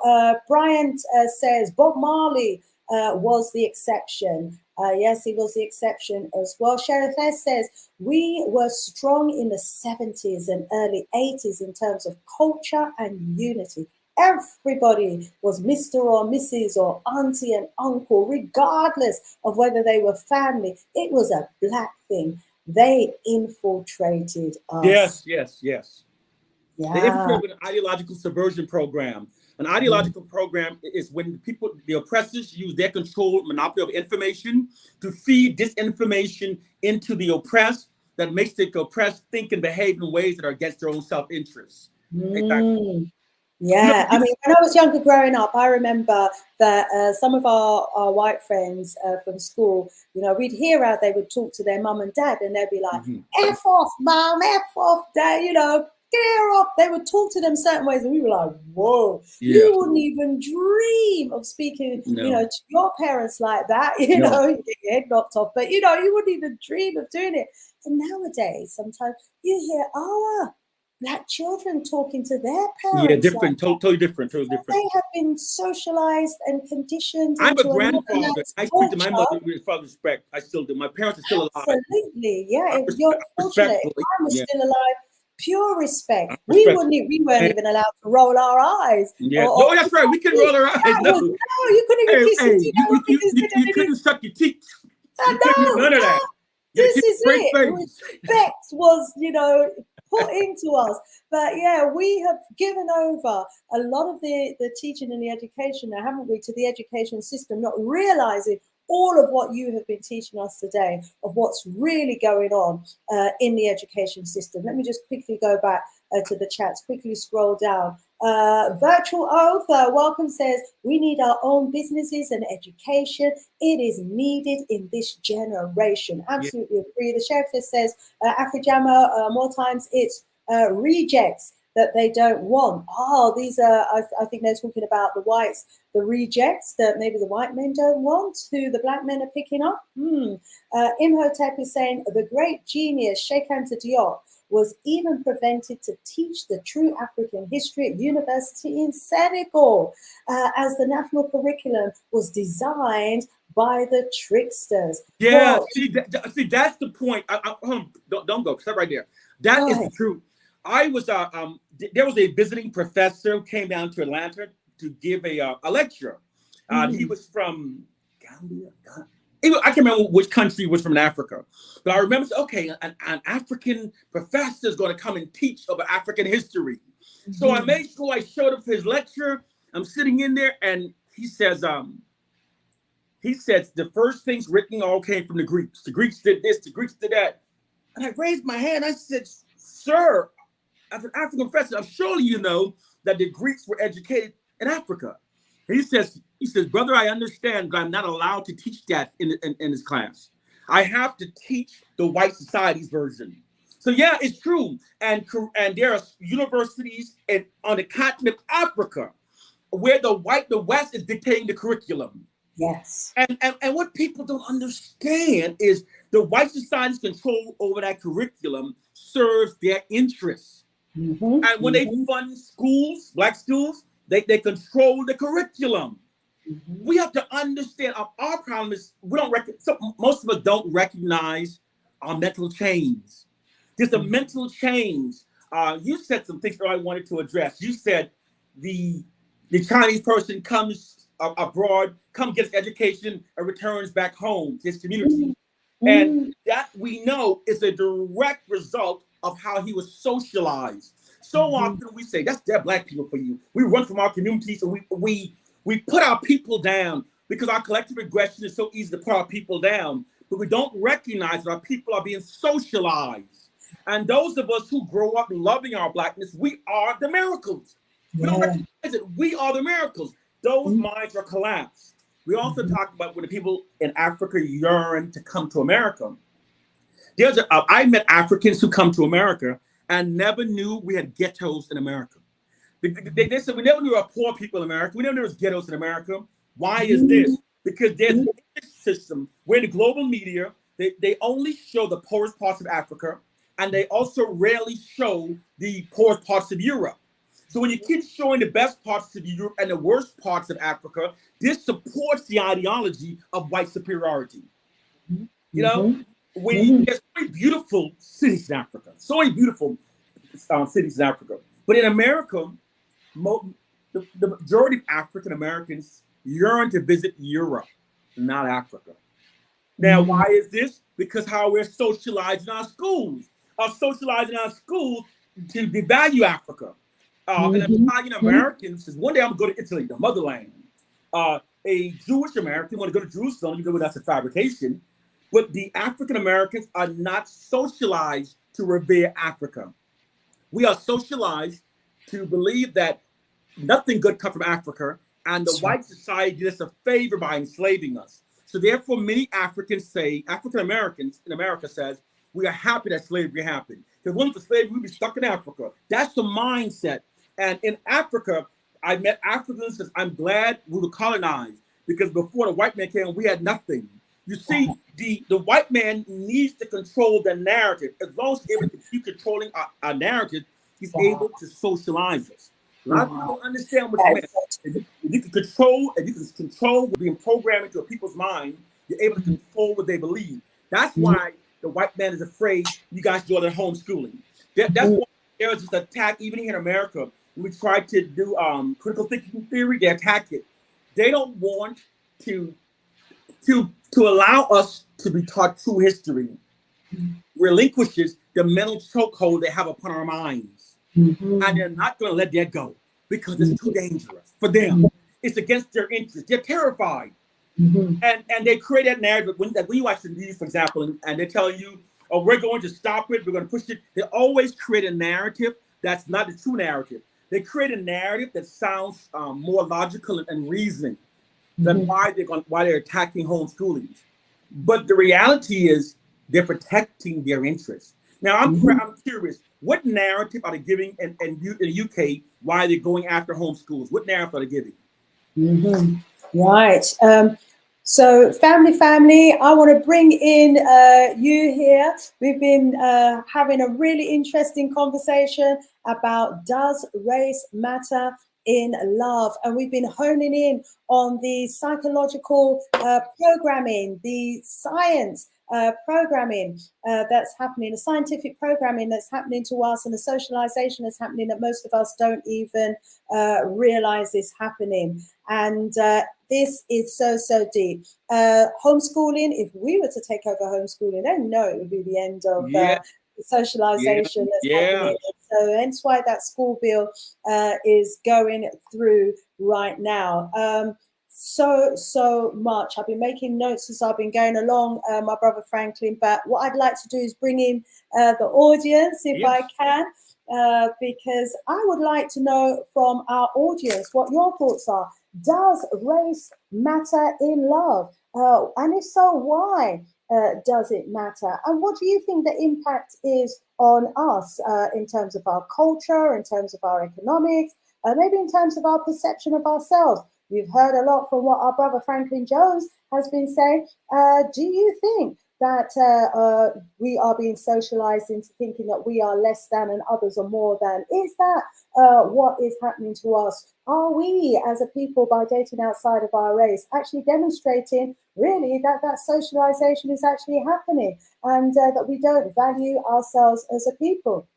To what extent is it that this new value system that is being imposed on us is going to impact us long term? Are we thinking about the potential long term implications of our people continuing to, some might say, dilute our race? Are we, committing genocide? Are we, complicit in, wiping out our own race? What would happen if more of us, if all of us started dating outside of our race?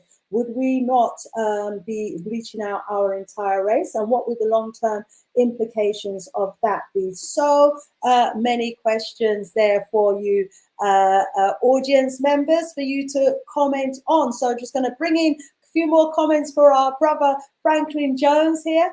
Tuta Moja says, more confusion and divided loyalties. That's the result of intermixing with these recessive beings. I agree. Yeah, and let's see what someone else says. Sewa, rise up. Sewa is saying, it does matter. We have to think about self-preservation, race preservation. Okay, I mean, the Arabs, for example, are they not a mixture of Africans and the descendants of Neanderthals? And who are our first enslavers? Was it not the Arabs?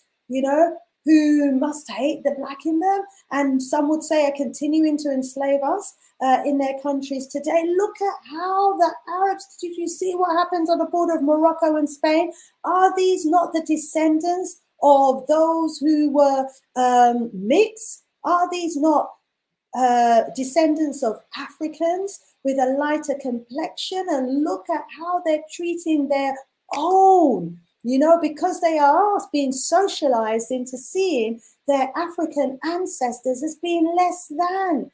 At the brutality that we are seeing. Are we creating our own galleys? Are we making our own ropes to hang from later on in life? You know, we've got to look further down the road. These are serious questions. Let's see what Mr. IC3 is saying. He said, use British police language, IC1 for white, Northern European, IC2 for dark Southern European, IC3 for black, IC4, okay. And Tenker is saying, we are blessed people in reality, but perception-wise, we think we are small and weak. This is just confirming everything that you've been saying, Brother Franklyn Jones, and you know, our family member is just articulating that for us there. Chika Pomojo is saying, as I said before, maximum aggression takes place in the bedroom. Maximum aggression. Not sure I fully understand that. If you do, well, please enlighten me in just a second. Afujamo says, race matters. Do not settle for the subhuman biological mistakes. And Esso Hopeful is saying, wake up, Black people. So, you know, most of the people in the audience here, my brother is saying that, you know, race does matter. We ought to be concerned about race preservation. We need to wake up. And, you know, Esso is saying that we are one race, the human race.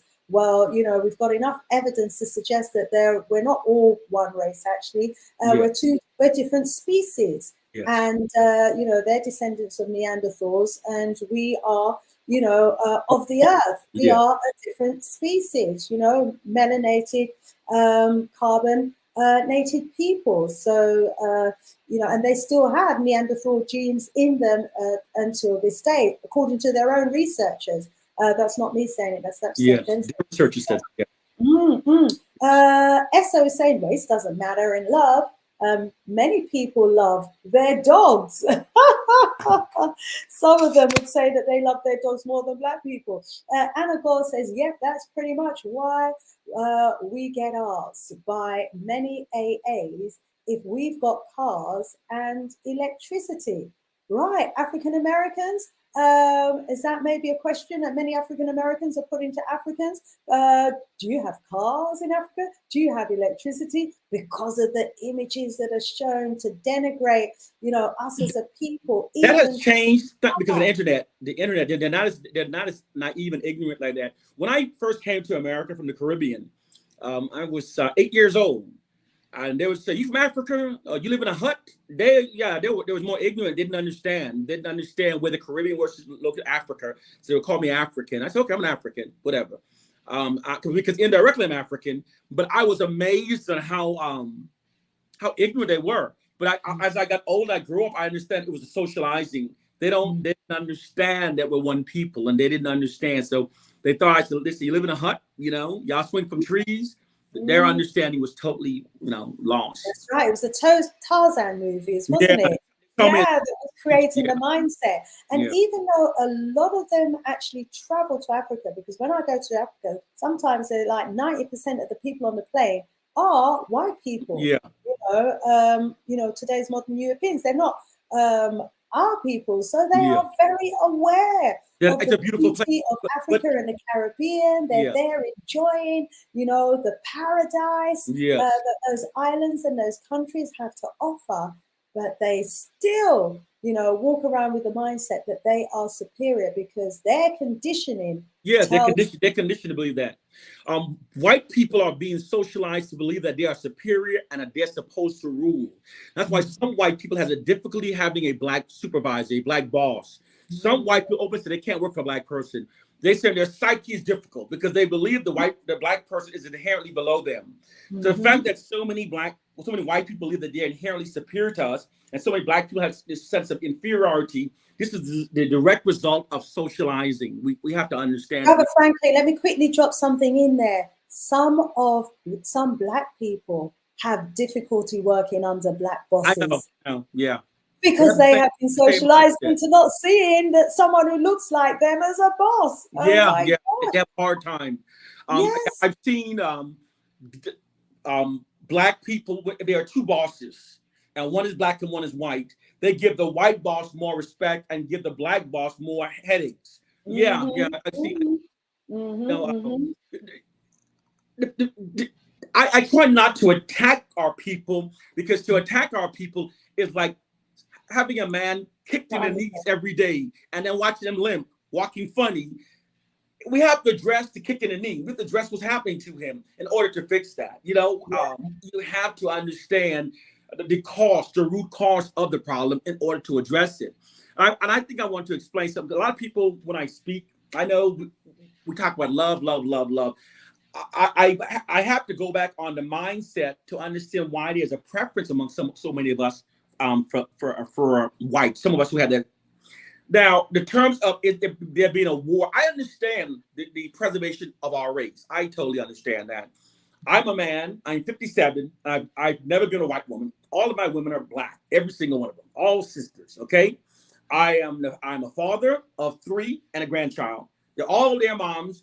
2 moms. I've married twice. Both of their moms are black. So I'm saying all this to understand I've been pro-black all my life. Okay. I only date black women. I'm only interested in black women.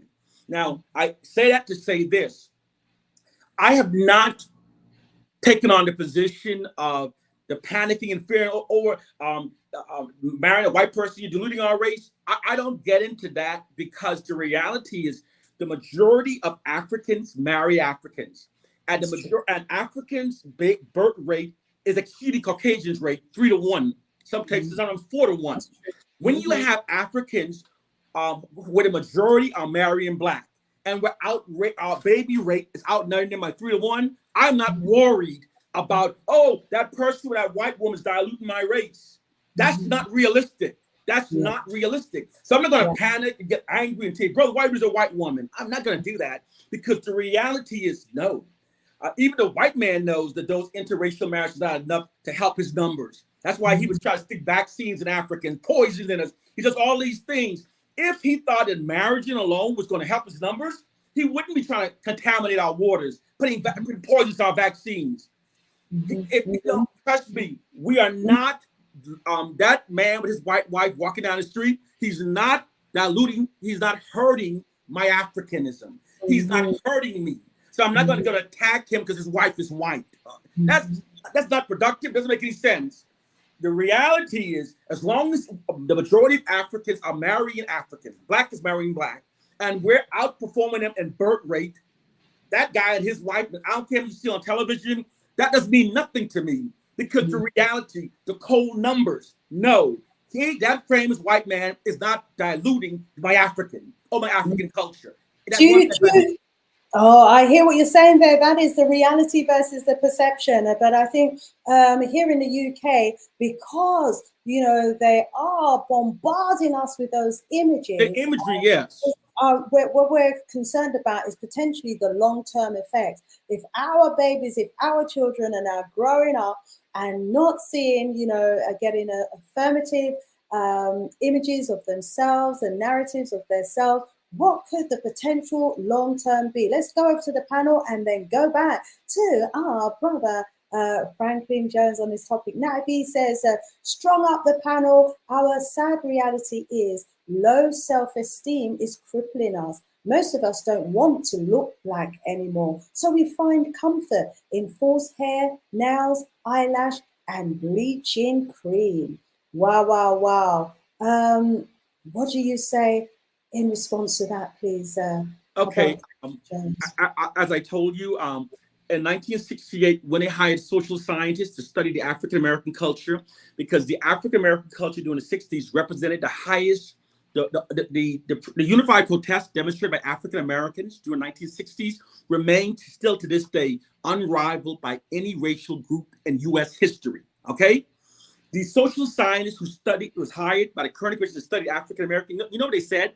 They said they discovered that a core problem was caused by an elevated and unifying collective self-esteem brought on by the emergence of the Black Pride movement. So logically, they determined that they could subdue Black protests by keeping our collective self-esteem low. So when a person says our problem is by a low collective self-esteem, it is true, but it's by design. Keeping our collective self-esteem low makes it easier to control. When the oppressed is made self-loathing, they're easier to control. So there's a low self-esteem, but this is a part of the programming. That's what I'm trying to say. Whenever we talk about our conditions, we're dying, our race is dying. There's a program for controlling your people. Demoralization, destabilization. You keep them thinking that their race is in a state of panic. You keep people believe that they're in a state of panic, that their race is their worst enemy, their race is dying out. That panic allows you to control them. That's why it's important to pull back, don't fall into the panic, and learn facts. Because where are we going to get those facts from, my brother Franklin? Because they control the statistics, they control the narrative, they're trying to control what we even see and read and hear about. And sometimes you have to find their contradictions. Like, for example, in America, they were saying that black people are hurting the welfare because they're having so many kids, they're having so many babies. Then when they wanted to create the argument they created an argument to justify the welfare program. They always create narrative to justify. So you have to always go back and forth. Like the narrative from the U.S. Census, they were doing a survey to find how many members outside their marriage, how many people were actually married to white.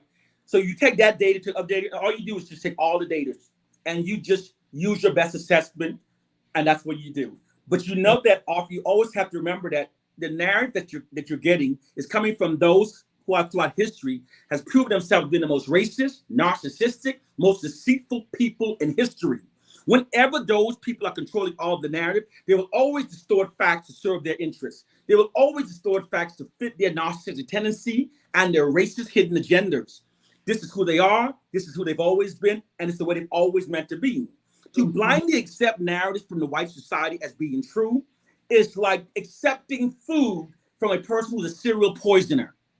To eat food from someone who poisons you, it's an accurate deception. But we've been socialized to trust the white society as the authority of all that's truth.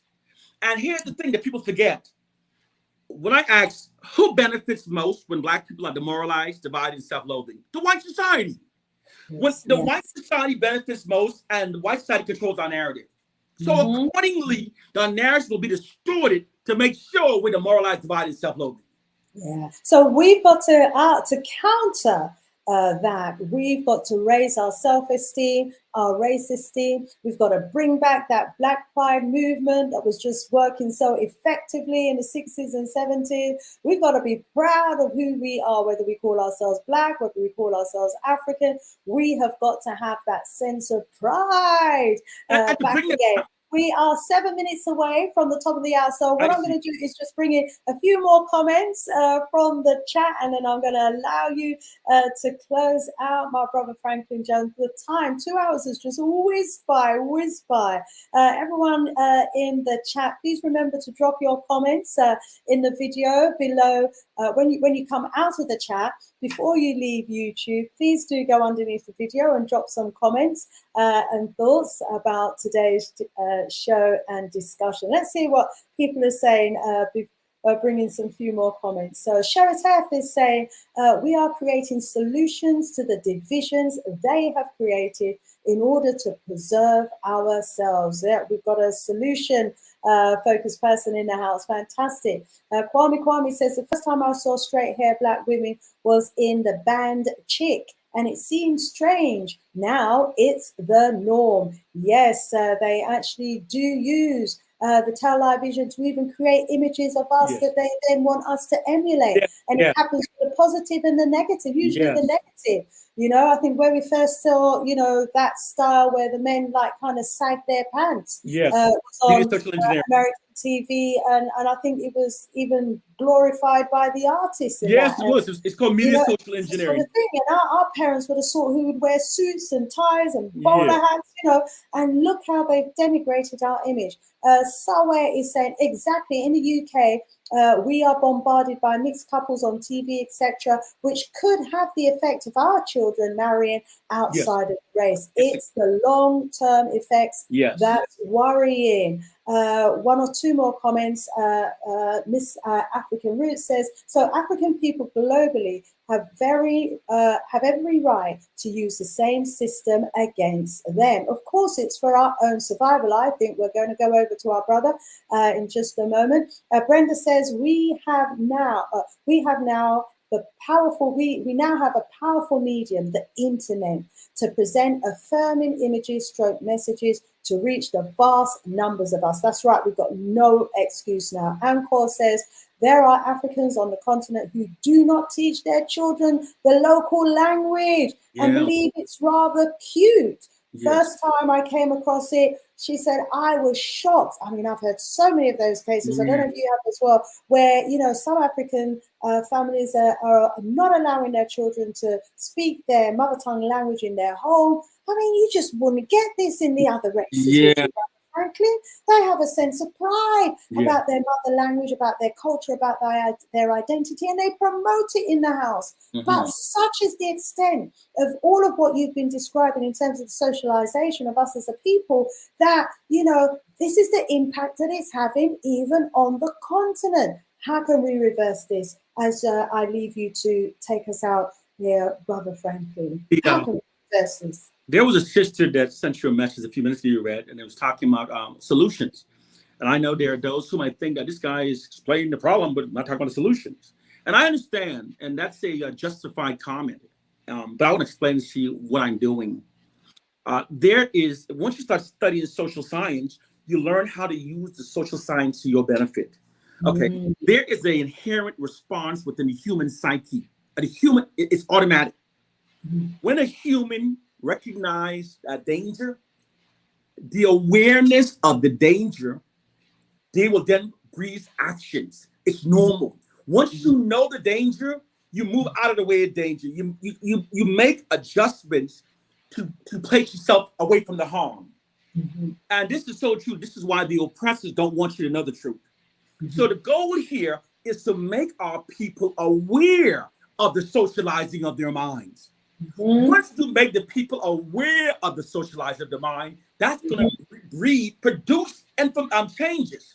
One person in the community is going to say, wow, I understand what's going on. And this person will talk to his children. No. Another person, another community. So what I'm saying is, I'm not just trying to say this.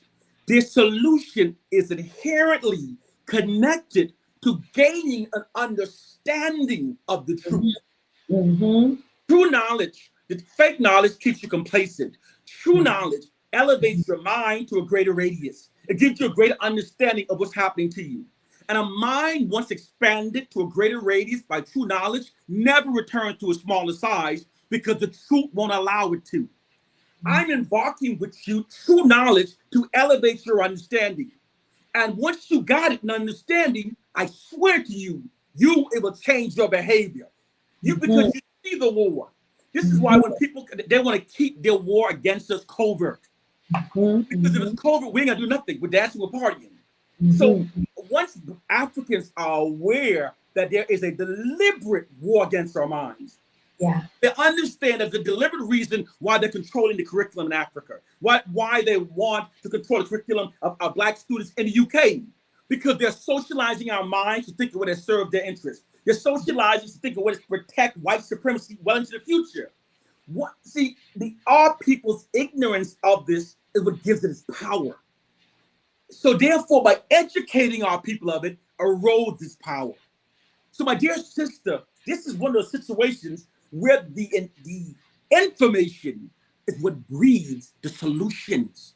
And not one solution, many solutions. It starts with waking up our people and making them understand what's happening in our schools, what's happening in our media, what's happening to us. That's what I'm doing. I want our people to understand, because if our understandings are flawed, Oops, what happened? if our understandings are flawed, then all realms that stem from will be flawed. So the Yeah, purpose here is to give my people a true understanding of the yeah. of our platinum condition.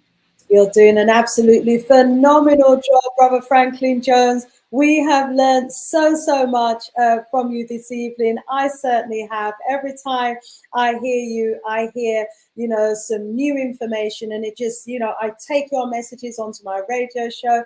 I share your messages with people who I communicate with. I thank It you. really helps to shape my mindset. It's powerful, powerful.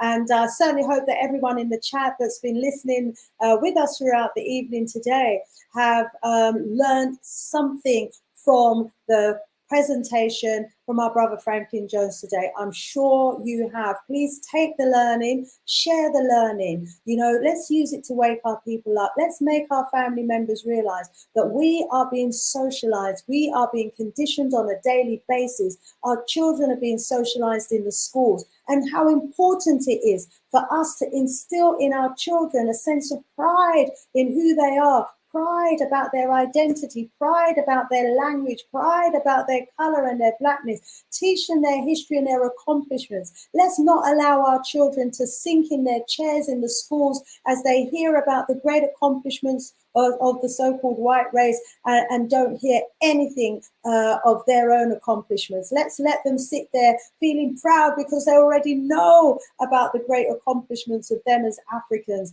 by the time they get into the school. We are a powerful, powerful people indeed, and we can't expect those who don't look like us, don't like us, to be telling us how powerful we are, to be telling us about our great accomplishments and the great accomplishments of our ancestors. We are going to have to do that for ourselves. So family, if you haven't already done so, please give us a thumbs up.